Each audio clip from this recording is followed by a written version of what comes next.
good when you hear that. Modern day masculine man, take one. Ooh, what makes a modern day masculine man? When you drink your liquor straight? A modern day masculine man. I pay all the bills, and I tells my woman the truth. Got my shit together, do what I wanna do, say what I wanna say. I won't break you, or not me, and I am not you. I kept it real, so now I can do what I wanna do. Modern masculine man. Welcome to Man School. Welcome to the Modern Masculine Man Podcast, Mitch. Woo!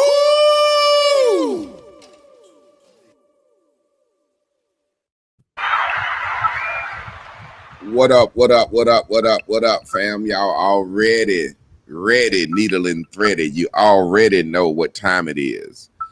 It is Tuesday night, and I'm here with my guy, Trab P, Tough Talk Tuesdays, and we got a wonderful show that we gonna improv like we always do and just have a real man conversation. What's up, brother Trab? What's going on with you? Man, feeling good, brother. Feeling good, brother. Glad to be in the moment. You know, we got a little sound going on. I wonder is that somebody's phone ringing or something? I ain't got nothing going on my end. Yeah, I ain't got nothing going on my end. Well, we'll see. I think that might have been me. But what's up, Chris K Dog Mayfield? First cat in the house, man. Hey, look, when this shit get popping like that, we gonna start sending somebody a cash out, you know, the first person in the house. We might go ahead and start doing it now. But look, I said when it get popping, see, this is a perfect example of how I have to reconnect my thinking, and I'm always reminded. Notice how I said when this shit get popping, we gonna start sending somebody the first one in a cash out, because my mind is thinking big. $10,000, first person in, first comment, and then some said, "Nigga, you can send somebody $5 now." Yeah. It's like just before we even get into it, we've had this conversation before. It's like sometimes we view success, numbers, or income, and don't look at it like, well, why the fuck I gotta say when we get this shit popping? There's 17 people on here now. Chris K Dog was the first person in. I could just say, put your cash app up here, man, and I send them $1 just to feel like it's something. Instead of saying, wait until we get this shit popping, then we gonna be. You remember that song? This just a rehearsal. When we get to heaven, y'all, we're gonna really sing. You remember that song? Yeah. So it's like, why I gotta say, wait to this? Why can't I do it now? So that's what we're gonna start doing next week. First person in, we're gonna send a cash app to. You know what I'm saying? You first person in, you put your cash app up. You know, I ain't talking about here before the show start, because sometimes people here before the show start. But next week, the first comment once the show start, we're gonna send the cash app. What you think about that, man? Man, that's real, and it's now. The time is now. And I even commend you for catching your own self in your moment to say, you know what, man, it's now. So that's all good, brother. That's all good. But you know what, man, that's funny. That's ironic. That's what the show is about. The power of being seen, you know, that now and being seen. I notice how I caught myself, because I do this all the time. I have to train my brain with bears and bubbles. You just saw it happen live. You know what I'm saying? It's like the power of being seen and the power of now. It's like right now we're doing it. We on a podcast. You got a podcast every Thursday. I got one every Monday, Tuesday, Wednesdays. We living it. Like, how much better is it gonna get, or how do we judge it to one day say, oh well, this is da da da da da, or do somebody one day, everybody in the world call you up and say, Trav, you know you was right, nigga. Like, how do we judge the success? How do we judge when we feel? Because, you know, like people say, once you get 1,000 people, you want 10,000. You want, so I might as well go ahead and be in it now. Well, like I say, man, you've been real since your birthday, the very first day. The only thing changed is the amount of people that get exposed to you and me. If a million people on next week, they will experience and feel what two good brothers come to do. And right now, it was 17 watching, and that's why I always say, each one reach one, each one teach one. If you are that one, then you are enough. Who's realer than you? If you got an answer, get out the huddle right now. So, yeah, we real right now in the moment. So, man, you know we always trying to marginalize the bullshit. How your week been going so far? Man, I'm gonna be real with you, brother. I'm full.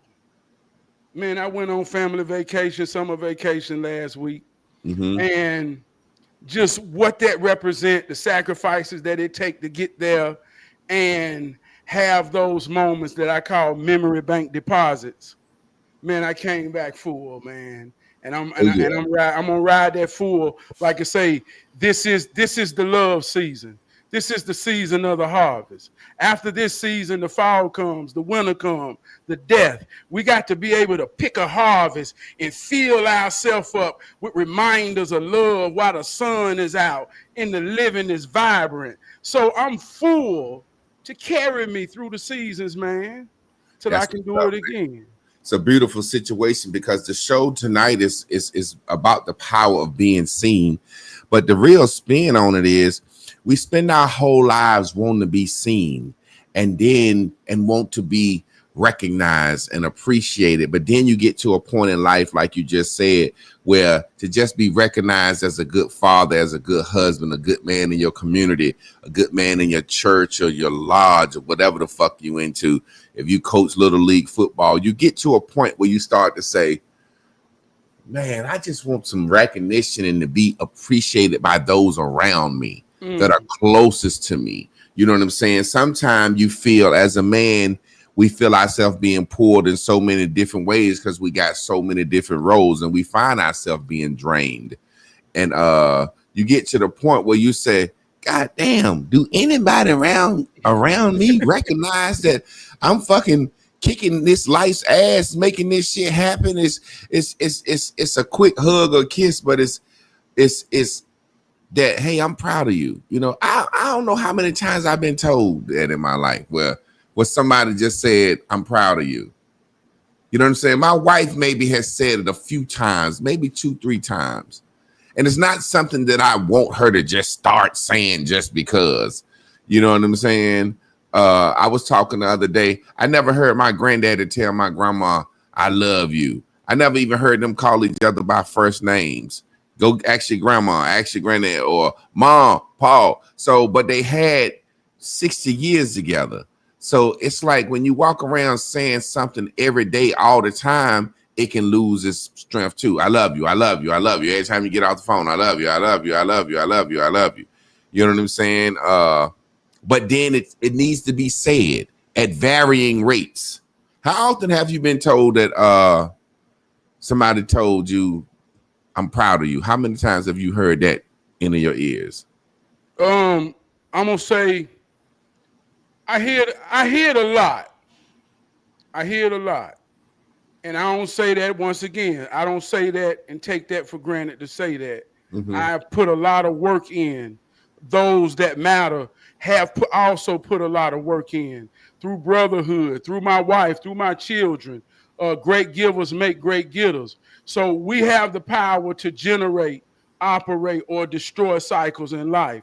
So I purposely generate these cycles, whether it's my wife or my children seeing it, whether it's me telling my children every morning when they get out the car to go to school, I love you. I believe in you. I normalize every friendship that I have amongst men to say, man, I love you. Some say, hold me down. I say, however you say it, I want you to understand I appreciate you for the moment we share. So I say that proudly. Man, I hear it a lot. Yeah. And I receive it a lot. That's real. Well, that's a beautiful thing, because just even in speaking in the way you said that, having a father growing up, whether he said it to you often or whether he didn't say it often, like you said, you make it a conscious effort to recreate new traditions, to tell your kids, I love you, I'm proud of you. You see what I'm saying? So I don't recall getting told I'm proud a lot, but I look back and it's like who you are is how you're raised. I don't tell people I'm proud of them a lot. You see what I'm saying? Yeah. I consciously made it a habit to tell my friends I love them and my brothers. Yeah. It's just I consciously made that a habit because I didn't get told I love you a lot growing up at all. I don't remember somebody saying I love you through my childhood. My mama never looked at me and said, I love you. You know what I'm saying? I knew she did or felt like she did, but it wasn't words that was expressed. And me and my three brothers, we was in a hotel hanging out with all our ladies one day. And I remember had said that to my wife. My mom never told me she loved me or hugged me and kissed me and said, I love you. And she was like, like, you know, and I kind of got mad. I was like, why you think I would lie about some shit like that? And she was like, well, I was thinking because you was trying to manipulate me into being more affectionate. I was like, no, I'm cool with the affection level. I'm just telling you the situation. And she just didn't believe it. And, you know, we happened to be in the hotel and all three of us and all our ladies was there. My brother Derek was saying, man, I can't remember mama ever telling me she loved me. And my brother James said the same thing. And I said the same thing. And they just bust out crying right because they couldn't imagine that. You know what I'm saying? So I made a conscious effort to tell everybody I'm affiliated with I love them. And it's funny because it took a long time before people would say it back. Because at first it would be like, all right, man, I love you. When my friends leave the house, because I have a lot of cookouts. I love you, man. I love you. And I'm telling everybody, I love you. I love you. And they're like, yeah, And somebody like, yeah, you know it. Yeah, me too, man. You know, you good. You know, it's like it took a long time for them to be able to just say back, I love you. So it's a thing, man. It's a thing amongst us. But you know what's crazy about that? Just like you just said, when we get big, we gonna do this. Yeah. And I said last week, we romanticize the ideas of becoming with no reality of being. It's all about a process, man. It's all about being real enough with yourself to say, man, I'm gonna start something new. It's a process. It's something we all got to get used to. But when we get it, we got it. Our children may never go a second in their mind where they say, I can't remember when nobody didn't say, I love you. I appreciate you. I respect you. But see, a lot of these gestures to each other kind of give us a sense of being vulnerable to somebody. And that's one thing we as people really don't know how to do because that's a form of protection. Or I'm going to give you another example. We'll criticize somebody for wanting attention. I mean, all you want is attention. All they want is attention. Well, attention means care. Who care for you? We need attention. And why are we ashamed to tell those that matter, hey, somebody pay me some attention. Somebody care about me. So when we get the shame away from that and not feeling vulnerable to tell each other, I need some attention. And that could come from a brother. That could come from your children. That could come from your wife, your spouse. It don't matter. The soul can't keep no secret that behavior won't reveal. So we'll do any goddamn thing when we feel don't nobody care for us just for some attention. The soul need to know that. You know, I was thinking about me and my homeboys. It's like we can only attend to each other. Like you said, attending to one of the needs. We only attend to each other in a one-on-one basis. For some reason, like you said, that level of vulnerability, it's like my friends can talk to me one-on-one. But if we together and somebody bring up some, oh, man, go ahead with that problem shit. We playing cards, man. You know what I'm saying? It's like I be the one saying, hey, no, man, let the man talk. We can play cards and talk to this brother and console this brother like Job and his friends did when God took all his shit. You know what I'm saying? We're going to have to talk about that one day. Just that's a great fucking story. However, it's like whenever it's a group of us, we say somebody bring up his wife or their kids a problem. Or, man, my children don't call me like I thought they would have. Man, go ahead with that bullshit, man. We drinking, we playing cards, or, you know, but then on a one-on-one basis, it's like, oh yeah, you can really sit down and talk and get that attention that you need. You know what I'm saying?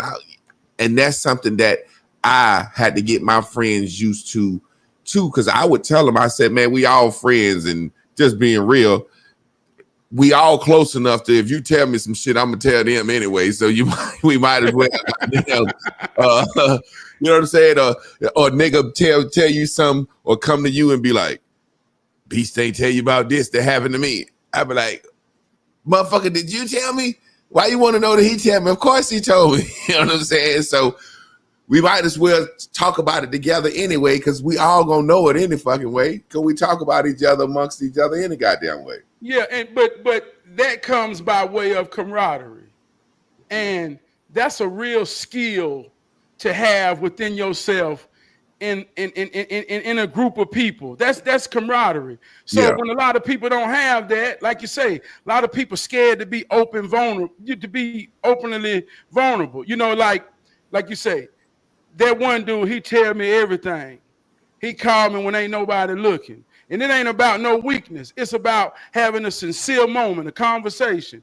And then I go around to mutual friends or mutual family members, and it's like, yeah, like we wasn't just on the phone 2 hours on some real shit.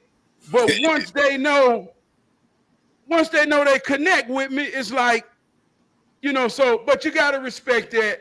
You got to see that for what it is. Yeah. And everybody ain't real enough to be in the huddle in the first place, or everybody ain't a starter. And that don't make them less than or more than. Everybody ain't a starter. And starters put it all out on the table to have a teachable moment, because we all we need. Every moment we share together. Sometimes you feel like you're dying on the cross for a nigga when they do you like that, though. You be like, so you don't want the world to know that you fuck with me. And I give you good time attending to you, talking to you, giving you an advice and shit. You know what I'm saying? This is a real life situation, and I shared a photo earlier this week about my brother Nick, right? I met him at work. We talked. I saw it at the wedding. Yeah, he invited me to his wedding. He had a best man, a whole big wedding. I wasn't a part of the wedding. Me and my wife went. We got a special invite. He said, bro, I want you to just come up there and get the mic. I don't know what you're going to do. Just come up there and be Trab P. I say, I got you, brother. So at the part where the best man supposed to did the wedding, they called my name up. Now I'm standing there with everybody who mattered to him. When his credits roll, all these names will be bold. And everybody looked at me like, well, who the hell is this? Don't nobody know him, how he got something to say. So I spoke from my soul about my brother. And me and my brother shared some real powerful things. And I realized going home, man, is that some people wouldn't even hear what I said about him, because they'll be trying to figure out who am I and how he get up there and why he get to be the one, and don't nobody know him. So amongst each other being real, we all share different aspects of our life in different genuine moments. So, man, when it's real, you just got to be real with it, because you is as real to it as it's real to you. And you doing an injustice to yourself if you're amongst good brothers in the moment. The truth is always in the moment. No matter how you look at it, it's a divine moment that me and you in this moment. How dare I be in here and don't be real? If I can't be that, why am I here? Yeah, real quick.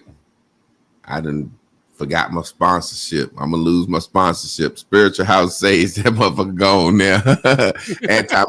You know what I'm saying? But yeah, man, like I said, tonight's topic, we ain't even got into it, but we already into it. The power of being seen, why male validation matters. You know what I'm saying? And I was in a situation like that where, you know, in the Bible, Jesus said, the bridegroom, and then you got the groom, and you got the best man.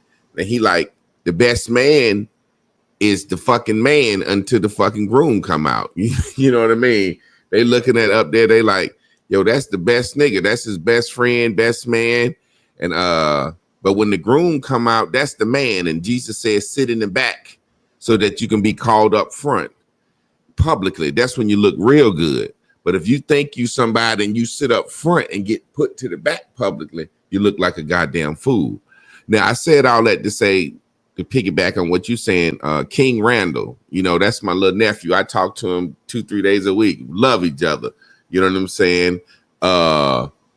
And he's doing such big things. And he had a banquet down there in Atlanta, and he flew me in and got me a tux, and you know what I'm saying, put me up for the weekend, put some cash in my pocket, treated me real good. And so when we get to the banquet, you know, you got all these big donors there, a lot of white people, a lot of big time people. You know, Rizza Islam was there. He had like a main table, and Rizza Islam was there with his fiance, and it was like maybe like a governor and a senator or something, and they were at the table. And you know, I was down there kicking it by myself, and so he put me at that table. And so people kept coming up to me asking me who I am and who are you, because they looking at why he at the motherfucking table. Yeah. Yeah, he at the table with the governor, a senator, Rizza Islam, you know, everybody black know him, and me sitting there, you know, I got on a fresh black tux chilling, and everybody want to know who I am, and I just keep saying, oh, I met him from Facebook. That's what I don't know what to say. I don't want to say, you know, I'm his mentor. I'm really the nigga behind this school and this nigga. You know, I can't say that, but I'm like, you know what I'm saying? I met him on Facebook. That's what I kept saying. So as he was, you know, people was coming up giving donations on the mic, thousands of dollars at a time. You know, this some big time shit. And you know, people want to be recognized, and you know what I'm saying? And at the end, when he got up to give his recognition, you know, he say everybody's name. You know, at this point, I done got tipsy and I'm hot, so I go out the back. I was standing in the back where the AC at. So after he give all these recognitions, he said, I want to give a special recognition. He said to my uncle. He said, the big guy standing up back there in the back. And I kind of waved my hand. He said, come on up front, man. You know what I'm saying? I came up front, and it was such a beautiful thing, because just to hear him say, I talked to this man about everything. Like, this man is like a brother to me, a father to me, a mentor to me. And everybody just gave me a standing ovation. He spoke so well about what I was. And I really just met him through Facebook. When he was like 17 years old, he hit me up. He's like, man, I like what you be talking, man. You know, mentor me. I'm like, okay. You know what I'm saying? And I would have never thought this nigga would be who he is, but he is. But I did. You could see it. That's why I was like, okay. You know what I'm saying? So that recognition and being seen, we crave that as men. We want to make people proud of us, but getting that at home is better than anything, man. Yeah, I believe. Let me say this even on that point, cause man, it's powerful, and I really want to make the point understood when I say we all we got, we all we need, right? Like you started off and you said, man, nobody has really ever told you proud. And we all going through the same thing. My daddy told me when I was young, when I was a teenager. I said, man, you don't never tell me you proud of me. He said, and I ain't gonna tell you now. I said, why? He said, because if I tell you, you might stop trying to get me to say it. And I ain't said it now. You've been doing a lot of shit. But I spoke from my soul, right? Yeah. So I'm saying, just like that young man spoke in you, maybe you was the first one to simply say, I'm proud of you. You see what I'm saying, man? Maybe you was the first one that really looked in that young man's eyes and said, I'm proud of you. So when we give each other attention, not for recognition, not for reward, simply just because we're being real in the moment, you don't know when that moment gonna come, or that harvest, or that fruit gonna come from someone that you least expect to say, man, you don't know this, but one day you called me, or one day you said, and you changed my life, man. So it's just about being real in the moment to each other.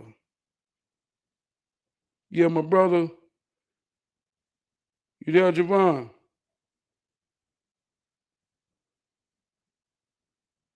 Yeah. Hello.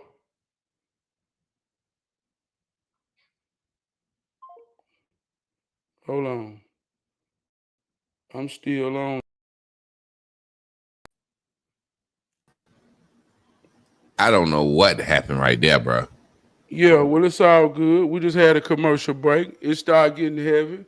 It's getting kind of heavy. It's You know what getting, I'm talking about, man? That's all, dog. and we That's got how the it works. power. Man, Yeah, I I don't know got what the power. I'm about to call you. Yeah, yeah, yeah, yeah, yeah, That's what you yeah. feeling like a real superhero, ain't you? Hey, look, man. Hey, look, we talking real life shit. We ain't talking make believe. Yeah, You man. What don't was know. we at? What was we at? You was okay. You wanted to make your dad proud, and he said he don't want you to say it because it's gonna stop make you trying to. I get it. Go, but say Yeah, go yeah, back to yeah. right there. Yeah, so I said when I understood that as I got older, it made sense. But as a child, I wanted that. I needed that. So if that was all he knew, then I had to respect that. But I know better now. So Yeah, I know how to give my son that and yeah. plus inspire him to be better. But my Mhm. point is, just like that young man pulled you in a moment to say, this is my uncle and what you mean to him. You could have been the first man that has ever told him, I'm proud of you. And Yeah, you ain't know it like that. and I He ain't just never somebody, said that. I he never just somebody said from about Facebook. So that's the power we have amongst each other when we be real in the moment, it. not for recognition, not for reward. Because I ain't got nothing else to do with my realness but to give it to somebody who I'm sharing the moment with. So I'm proud of you, brother. I'm thankful for trusting you and being a good character enough that I can even stand in this moment and speak my heart and soul. When Wow. we have Well, that respect for each other, man, come on, dog. You're going to always get that attention. so external success and accolades. You know what I'm saying? It's almost like saying, what's the use of having money or traveling if you by yourself and you can't share these memories and moments? You know what I'm saying? So external success and accolades, recognition from your family, like I said earlier, the sacrifices that you make. It seemed like the older you get, the less you need that external recognition. Like you said last week, you bought the GMC Sierra, but you was used to having like the 5-year-old big boy. You know what I'm saying? Where Yeah. you, it's like the fact that your wife know I'm in a car that's brand new with a warranty. I'm safe. This motherfucker break down, the dealership gonna come get me. You know what I'm saying? How does it feel when you, as a man, feel like not that you underappreciated, but you looking for that shown in the form of some type of, hey baby, go on a little trip, or here go a massage date, or I'm giving you the weekend off, I'm gonna take the kids somewhere. You know what I'm saying? Like, do you ever feel like underappreciated on the job or in any facet of life where you say, man, somebody need to motherfucker speak up? You know what I'm saying? Well, I think that's the ego. And I think every man want that to a certain extent, or Mm-hmm. every man need that. Um, it's levels of development. Like you gave an example about the car. When I was young, I balled, I shined, I did everything according to my ideals of me being the best me. I'm 46 years old. I got teenage kids. My position changed. A lot of things got to change in my mind along those levels of development. So now it's more about understanding who matters and what really matters. You know, as a father, I got 3, 4 more years where my children gonna be in the real world. Mm-hmm. Right now, man, I'm striving every day to get a savings, to not be vulnerable financially, to be able to go on vacation and not come back and be reminded of everything I sacrificed. I ain't no rich man. I'm a working man. I'm a disciplined man. It's just the way it goes sometimes. But I'm striving for goals, accomplishments. But I know I got the clock ticking down on me to where my children in the real world, and I want to be able and be ready with all the discipline I put in them to be there when they need me. So I got the clock on me, and I'm deteriorating as I'm getting older, and I got to work harder. So this ain't nothing deep. This is just real life. I'm just a 46-year-old father. It's people older than me, further down the road. This ain't nothing deep. So a man is about being a servant. Oh, yeah, man. You know, me and my brother, we talk all the time about manhood, and because he just retired from his job. I got him on with me. He saw how easy my job was. He's like, man, I chill, and you know what I'm saying? But we talk about all the time, like, how long these motherfuckers want us to work? Hey, look. Like, how long do you ever had that feeling? I'm like, hey, how long y'all motherfuckers think I'm supposed to goddamn work? You got this shit set up for me to be 70 or whatever to fucking retire and get some money, but looking down that corridor of time, like you said, you're getting older, you're working harder. Speak on that. It's just that right there. You get what I'm saying? Me and my brother talk about that all the time. My dad is 70 now. And at this time, I was in my 20s, but a 70-year-old man told me, he said, Trab, you a hell of a young man, ain't you? I say, I hope to be. If you think so, I am. He said, you really working to get to the top? I said, yeah. He said, well, I hate to bust your bubble. It ain't no top. Say, I'm 70. I still got to wake up and climb. When you get to the top, the game over. So if you ain't ever understood that, ain't no idea of you getting to a place where you ain't got to get up and be a man. That don't exist in the real world. You still got to have a purpose, even when you old. I don't care if it's your victory lap. You still got to run the lap. So I'm just being realistic, knowing I still got a long way to go in the game. I'm 46. Even if I work my job, I still got at least 22 more years to go if I just keep on walking the same path. But I'm trying every which and every way to get to a point where at least I can wake up in purpose and do what I want to do. But even doing what I want to do, I still got to get up and work. Mm-hmm. That ain't going to never stop. Yeah, because there's no point of nirvana.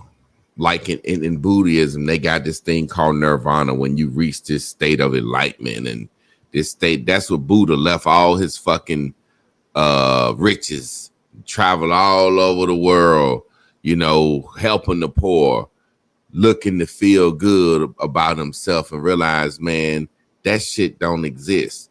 You know, there is no point of I'm here.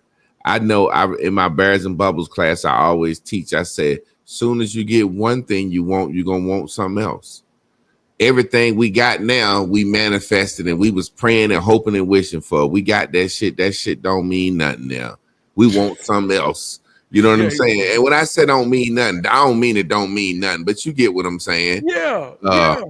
I remember when I first got married, my wife had a Range Rover HSE Sport 4.6.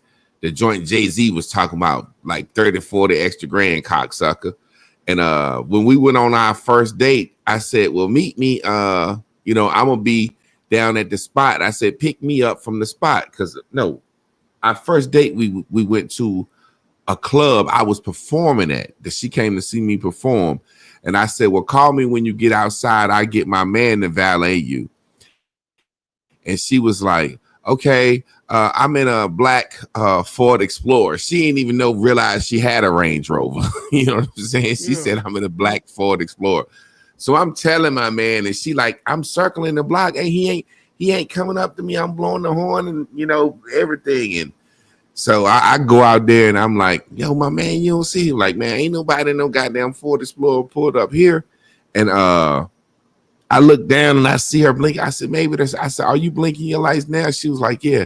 I said, damn, bitch, you in a Range Rover. You talk about a Ford Explorer. So that was the funny thing that I liked about it. I was like, she in this luxury car. Her credit was so good. I'm like, you in this luxury car.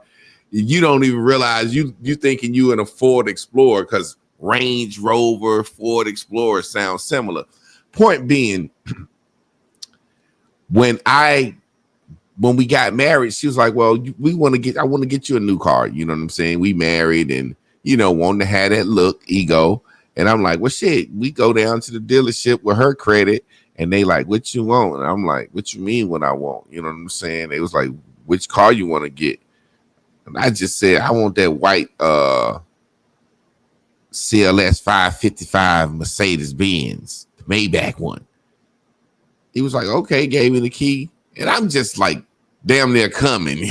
You know what I'm saying? Because I'm like, they not finna give me this car. And when I got the car, it was like, wow, this is like my dream car. And it just fell in my lap because the woman I fell in love with had good credit. And for about 2 weeks, I felt like an NFL football player everywhere I went. Everybody was asking me, what do you do? What do you do? What do you do? And about the 3rd week, I was busting blunts, dropping the fucking guts on the floor. That shit had turned into a regular old hoot ride to me. Because I won't used to know. It was like, fuck it. Like, the point I'm making, the thing that you think is your best, that you love, turns into some bullshit. And that can happen with people too.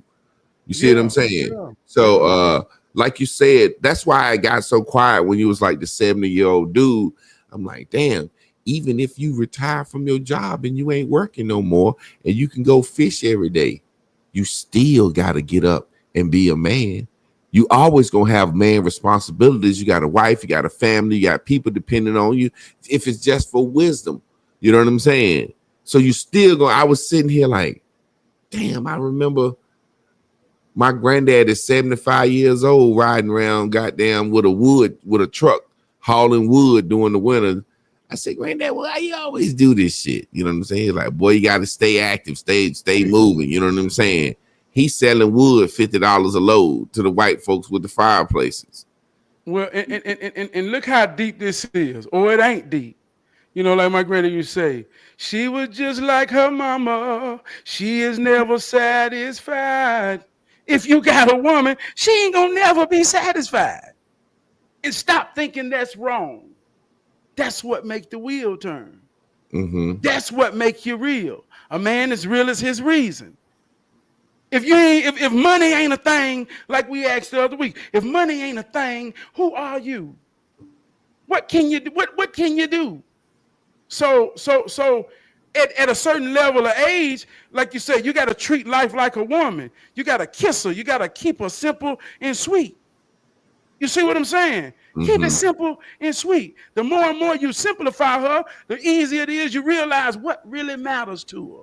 So you mean to tell me I ain't got to take you out of town? I can take you across town. Yeah. Well, it don't take much for that. Realize now you're free from all the things that didn't matter. But here's life though. You ain't wrong if you don't understand that. It took some men 50 years before they really understood that shit. It takes some people 5 years. The point is, where you're trying to go in the game. Is you trying to win or is you just bullshitting playing? Because you're for real, man, I'm telling you, man, a lot of shit started to make sense in them trophies, that attention, when you know what matters and who matters. Like I said, I say this and I hope my wife don't feel no type of way, but I got to a point, dog, where in life we can say what it sound like, what it look like, what it feel like. But when I get out there shower sometime and have that moment, and she just put her hand on my leg, boy, that means so much, man. And that don't sound like nothing at all. Man, you know, it's funny because the last couple of weeks, my wife, I forget, I call the shit wrong every time. Umstead or Omni.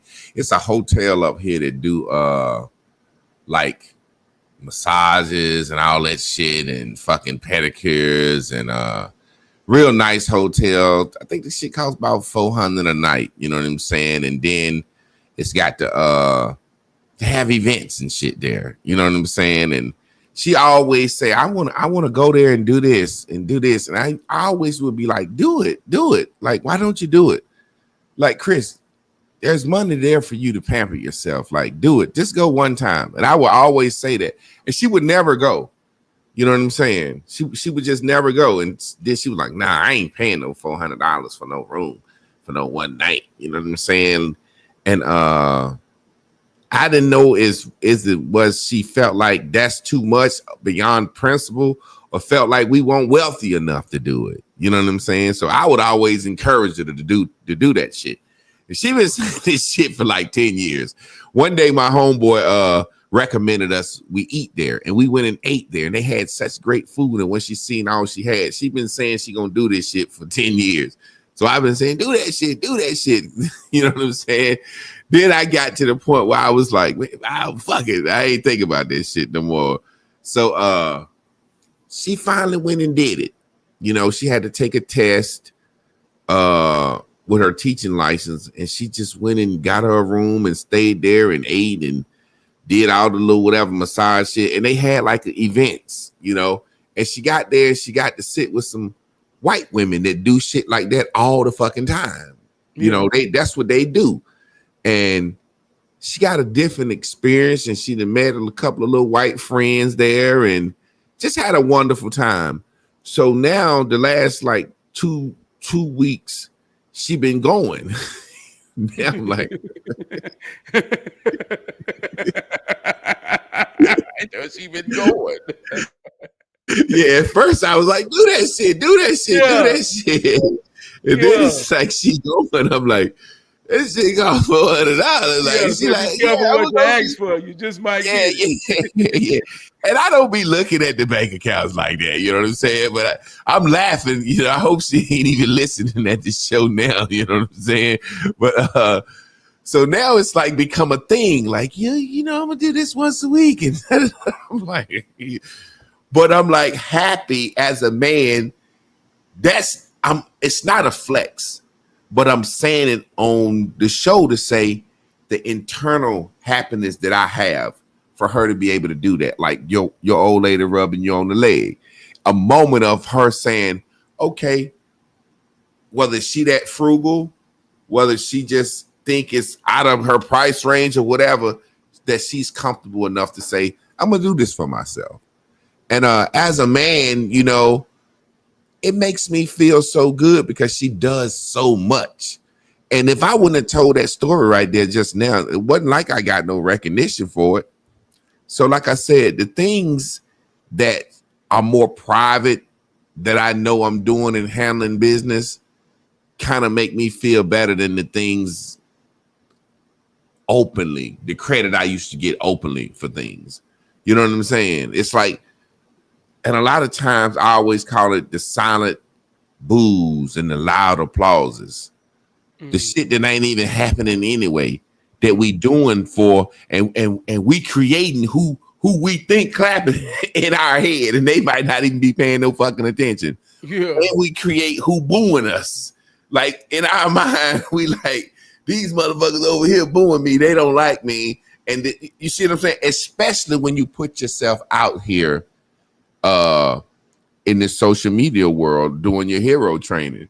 Speak on that as far as the mental that goes with what goes on in your head with these accolades that you think people giving you, and then the boos. You see, you understand where I'm coming from? Yeah. This story we telling ourselves of what's happening. Well, hero training is more than just a phrase. As a man, I play multiple positions. This ain't nothing deep. I'm a father. I'm a husband. I'm who I am in this character. I'm a musician, hood soul. I go to work. I'm a leader. I'm a son. I got to deal with my parents and my siblings in that way. So I got a whole lot of positions I play. Yeah. I break down in many different forms. When I'm being a husband, when it's me and my wife in here with my children, I'm a husband and a father. I got to be disciplined enough to know what matters in that moment, who matters in this moment.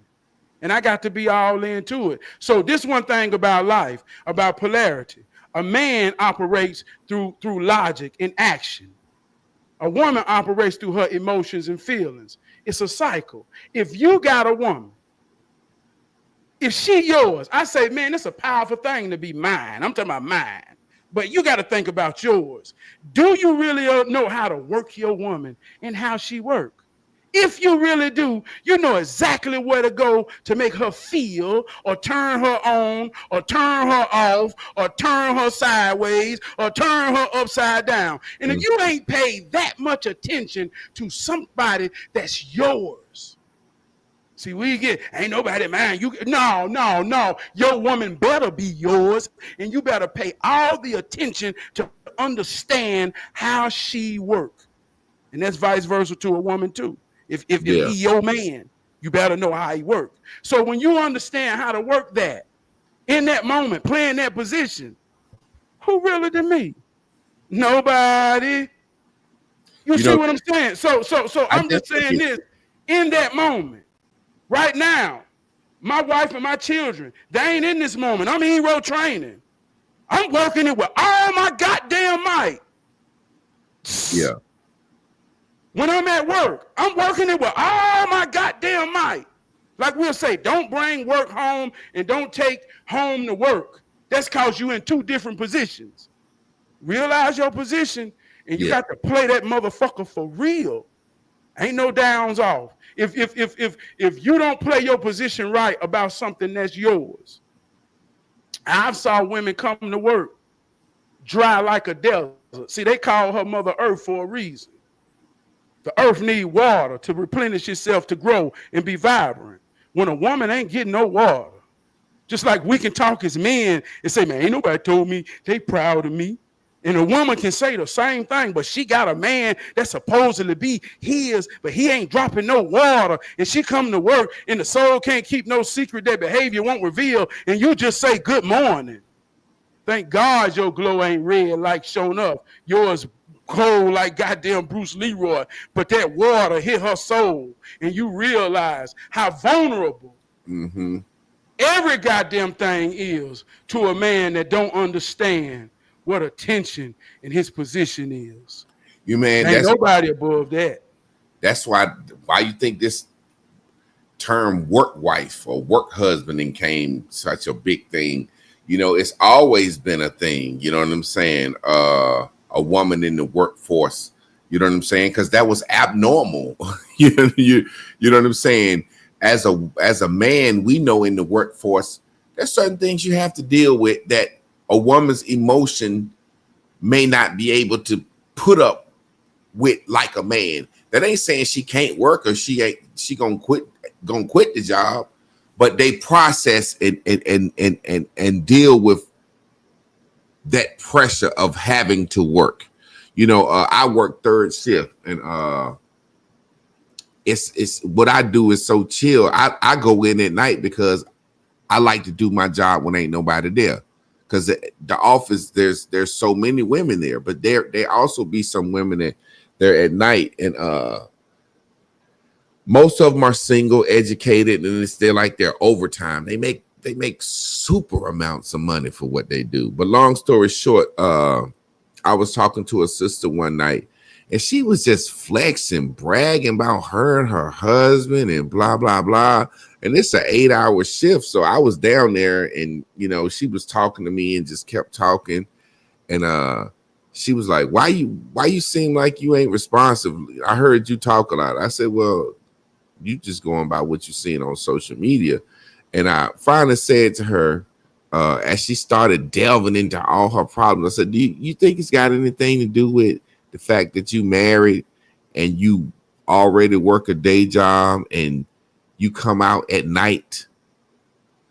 And she was saying something, and I didn't mean no harm by it. I said, I couldn't let my wife come out at night, 12 o'clock going to work.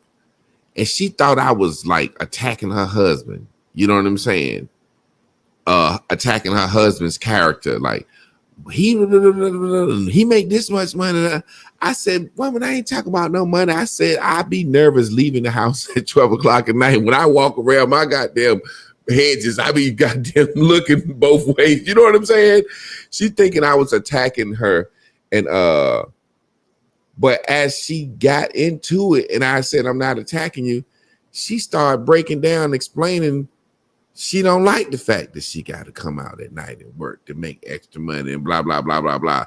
And she got so vulnerable with me. I was like, well, look, I don't want to really hear about you talk about your husband, you know, like that. I'm a married man, and I wouldn't have my wife talking to nobody about, you know, the job or whatnot, being vulnerable. But, you know, it's funny because what you said, you know exactly how to water your woman. You know when she gonna be happy or sad, or you know what to do.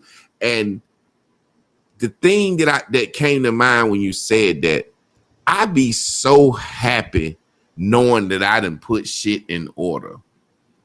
Knowing that when they're gonna be like, whether she said thank you or not, when I done put shit in order, I be so happy looking at the response that I get from her, my wife. And on the vice versa, like I said, I can say it every day. When my motherfucking clothes is folded like I like them and put up, man, that's the best thing, man. If I was to put that on a list, what makes me happy, that's the best number one thing, man. Just knowing that my stuff gonna be in place and in order when I need to grab it. So, like you said, we know what we doing when we're not doing what we're supposed to do, and we know what to do when it's time to do what we need to do. And let me even say it from a parent perspective. When you have a child, you raise a child with care and attention. Mm-hmm. You give it all the attention all day long. The most powerful thing you can pay is your attention. When you have a newborn baby, they get all your attention, right? And when you're giving a child that attention, meaning you focusing on what you care for, a child can't talk to you. You know what they want. You know what they need. We all children as God knows. I still been paying attention to my children. My son and my daughter can walk through here with a look on their face. And I want to see if they're going to tell me what's wrong. But I know what's wrong with them. And I keep cultivating the conversation now that they learn an expression in a communication to be able to tell me. But that's a part of paying attention. So as children, as husbands and wives, man, those are the positions we ain't no time off unless you sleeping and resting. Yeah, I told my wife that I said there ain't no time off because somebody's always seeking my counsel. I ain't talking about no Facebook shit. I'm talking about friends, co-workers, family. You know what I'm saying? I feel like I'm everybody's goddamn psychologist. You know what I'm saying? It's like 24/7. And then when I'm home, you're not really sleeping comfortable because you're looking at the Ring camera. You know what I'm saying? And the fucking light come on, a raccoon on the porch, you know, spider web. I had to adjust my shit. A spider could come by my shit and the light would come on. You know what I'm saying? So you're never really comfortable. You're just never really comfortable. Your mind is never, what am I trying to say? Satisfied or at yeah, ease. I think that's why I hit that tree, man. Yeah, hey, look. And I'm gonna even say this on the real side. That's why you can't take nothing, man. Look, man, I hate to use this word, but I'm gonna use it in this moment. That's why you got to be humble and to a certain extent, because it's so many men that can hear this and say, man, fuck all that. Mm-hmm. Why would I go through all that? Why would I even sign up that y'all telling me being a real man, a father, a husband, being an aspect of every part of your life and being real requires that much, and I can just make a choice to not give a fuck. That's how real this shit is when you give a fuck. Yeah. And I don't never want to know what it feel like to not give a fuck. But so many people easily can say it and do it, man. So ain't no, for me, this is what keep me going. More than the I love yous, more than the feeling appreciated, because I know they do. It's up to me to establish those lines to be able to exchange that. But more than all that, man, I just know ain't no alternative, dog. Yeah. And you know what, Trav? This old man told me this. I get up and me and my brother, we love it together. Walking, we'll go walk some, run some, but ultimately we're gonna do 2 laps around this track, around this lake, and it's 5.8 miles, the 2 laps, and sometime, man, I don't want to do it in the morning. It'd be hot. But this, I heard this guy say something on this thing, man, and it was such an ill thing. It said you gonna hurt either fucking way. You see what I'm saying? So it's like either you gonna hurt out there on the trail in the heat, not wanting to be out there, or you gonna hurt saying to yourself, "Damn, I missed it again." And I find that the mental pain that come with not doing what you're gonna say you're gonna do hurts more than actually doing it. And you could take that out of working out. You could take that out of anything. If you say, I'm gonna write a page a day for a book, any goal you set, because we decide what we do. We don't have to tell the world, I'm gonna write a page a day. We don't have to tell the world, I'm gonna do 1 push-up a day. We don't have to tell the world that.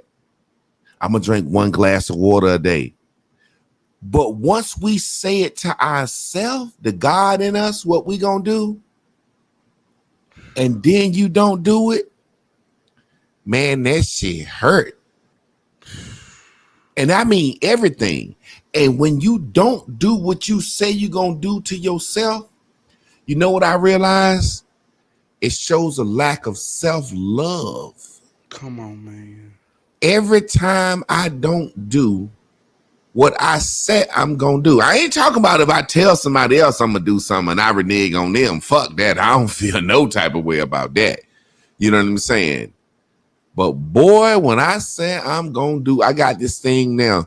I'm trying to do these flashcards with these words with my daughter. Man, I be having anxiety all day. Man, let me make sure I do that. Let me make sure I do these. Let me make sure I do these. And if I miss the time and I try to set a time, long story short, when I don't do it, man, I feel so damn guilty and bad. Depression. Dude just said something. That's why I said that sage. The feeling of that mental pain. So I'm saying all that to say what you said. The motherfucker that don't give a fuck, he hurting. Yeah. When a motherfucker say they don't give a fuck, I be like, oh yeah, you hurting. People try to say they don't give a fuck this and make you think that they don't feel nothing about it. Oh, you hurting. Man, going back to the original start of this, when you talked about brotherhood and camaraderie, I've been amongst older men who got to a point in life they got broke. They don't give a fuck. In the hood, whether you see them as crackheads, whatever, they don't give a fuck. And I'm fortunate enough, man, to have respect and have this type of quality to where I can respect people for who they are in the moment. Mm-hmm. They done pulled up their shirt, showed me war wounds. Say, man, here go the wound that took me out. And when they show you that and be real enough to show you that, When they know they being judged by the world, nobody empathize with what happened to them, why it happened to them. They just gonna take whatever come with it of not giving a fuck and not caring and getting out the fight. But they showed me as a young man, Trab, I was at that point, this broke. And I was real enough to receive it to say, protect yourself at this point, man. I believe in you. Keep on going. And at 46 years old, it's certain aspects of my life, whether it be education, validation, believing in myself, knowing my potential, not reaching it. Man, there's some people coming up that I got to be honest enough and show them my wounds. Because I'm striving, trying to prove. I'm still trying to prove at 46 years old. So that's the cycle too, man. Just being able to show, being able to be vulnerable when it's uncomfortable, but not realizing that it's a young man, another man that's still on the highway that ain't got to this exit that you could save and keep on going, dog. Just by being real. Yeah, man. You know, when you say somebody showing you your war wounds, it reminded me of a story I heard. This guy was running down the street acting like a chicken, and they called him the Chicken Man. And he was just acting like a chicken, been out there 25, 30 years acting like a chicken. And one guy had got close to him, and basically everybody would ask why he act like a chicken, and nobody knew it. But this guy was thinking he was a chicken. And somehow the guy said that he explained to him, got to him one night, and his house set on fire. And he ran out the house and left his wife and children in there, and they burn up. And when her brother came, he just grabbed him and said, "You fucking chicken shit motherfucker, you scared chicken, you run out of the house." And that when he called that man that chicken, it hit him, it fucked him up. And the guy that basically called him a chicken was the one they found, you know, and he told the story, and they got him off the street. And when the brother forgave him, the motherfucker stopped acting like a chicken. That's a real story, man. For real. For real. For real, dog. That's real. It's crazy, man. Go ahead. And I would even say this, man. I've traveled a journey, and I talked about this before, and I talk about it all the time. I've traveled a journey to be ostracized for denouncing what I believe, what I understand, standing in the midst of the woke culture, the consciousness of all of that, man. I went against the grain, and I stand in truth, man, and bare my soul. But it all came from one moment, standing at the funeral home of my stillborn son. And my aunt telling me, God don't make mistakes. And all I heard was, you telling me, God out there want me to feel this, and I deserve for my son to not make it. Here I am. And I don't say that to be deep. I don't say that to be more than yours or less than, or to be compared. But it's those moments that other people need to hear that's coming, because ain't nobody above the bullshit. The bullshit make you better if you're real enough to deal with it. The bullshit break people every day. That's what this about. I think that's what every podcast should be about. Arming and dropping game so people could pick it up in their life to use it when bullshit comes, so that they may not be broken or may not be the one to break somebody. My guy Jaron Ashton says, when a man can't hold up his word, it kills him. And what kills him is that he has to tackle why he couldn't keep his word. Yes, sir. You had to look deep into yourself and say, why the fuck didn't I do that? Boy, I never even thought about it like that. What kept me from reading them flashcards? It might have been some bullshit. The guilt of, you know what I'm saying, not handling something. You know what I'm saying? And like, I always equate it to me with working out, but that's just the smallest shit, man. I'm talking about, it's so many things that in my life that I said, damn. And once I came to the epiphany, that's lack of self-love. once I came to that epiphany, I feel like I got more fucking depressed. Yeah. You know, Yeah. and I tried to figure out a way to spin it in my head. I tried to figure out, but it just came down to, you don't do what you say you're gonna do for yourself. Who do you love? Why would you do something for everybody else and don't do what you say you're gonna do for yourself? Well, you know, I do a thing called mirror work. And this ain't deep. I love saying that. Every day we wake up, we got to go in the bathroom, brush your teeth, wash your face, wash your ass. Or I don't think it's no alternative to that at the start of the day. It said one of them goddamn three. So this ain't deep. But in that bathroom, man, it's a mirror. And I just think it becomes the practice. It becomes the training. Like you say, why I ain't do it? The question is more powerful than the answer. Ain't nobody gonna understand that and break that down but you. And it might be some bullshit, but you got to love yourself enough to even get down to it. Because if you can't deal with that, or if you ain't gonna put the work in, ain't no other way you gonna work it out. That's for all of us. Each and every last one of us. Hey, look, I wrote a book. Oh man, hey, look, but now I got this book, man. I put it out there. I do it. I watch these dudes do conferences. I watch everybody with a book. I know I'm real, but damn, Trab, why you just won't get out there and do it like everybody? Do it like a book. But I ain't figured it out yet, because I ain't everybody. I'm one of a kind. I'm trying to pitch your mind, but you can't be it till you see it. And I got to be real enough with myself. Well, goddamn.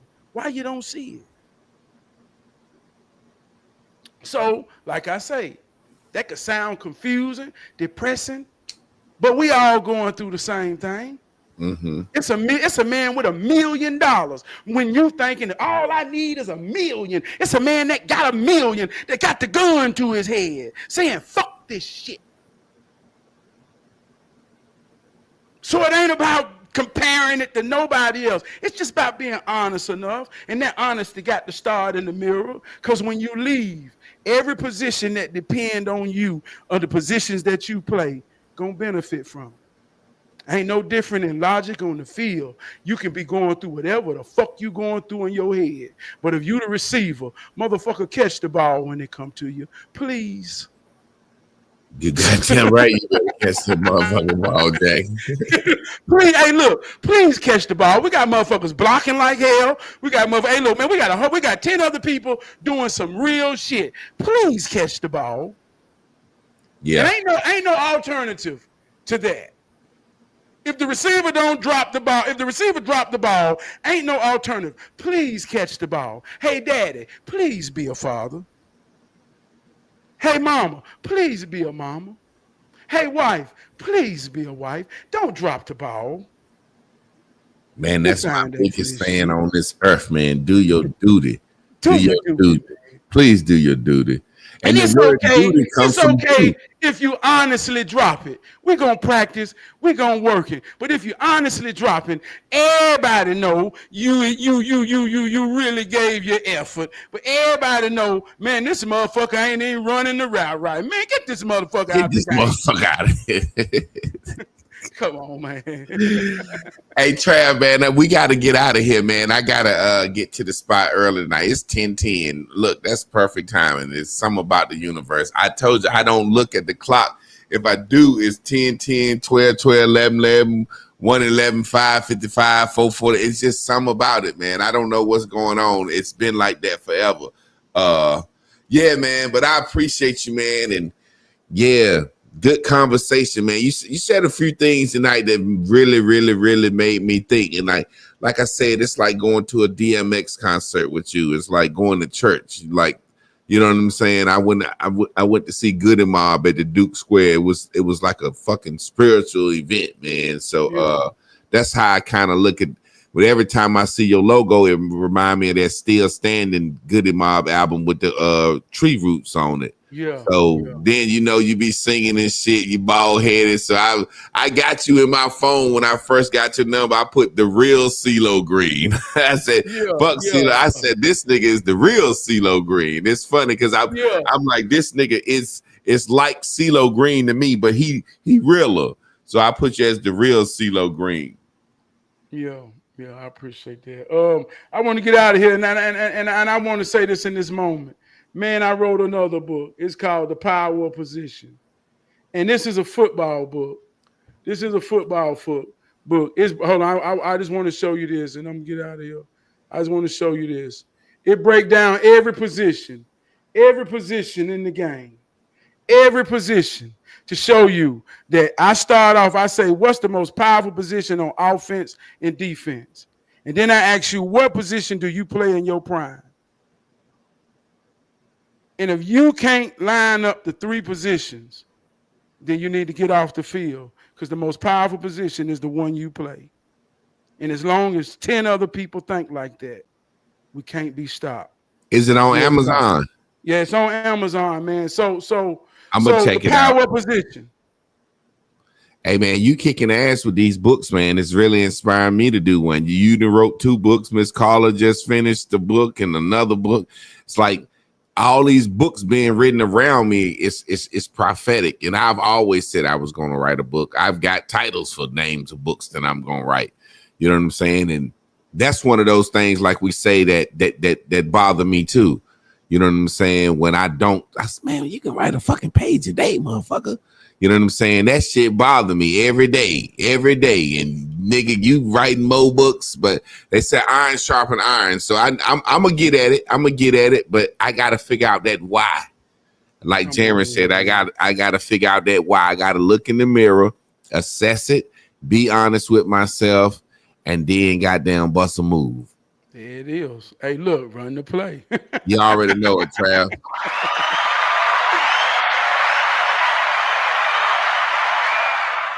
Hey, that's some good advice right there. Hey, eventually Ryan Clark or one of them gonna peep game, advertise it there. So Trav, that's my man giving you some advice before we get out of here. Send that bitch to the pivot, at the pivot. Send it to him, whatever. You know what I'm saying? Like when you were saying, why I don't do what I do with my book, or why don't I have conferences? I be thinking that shit too.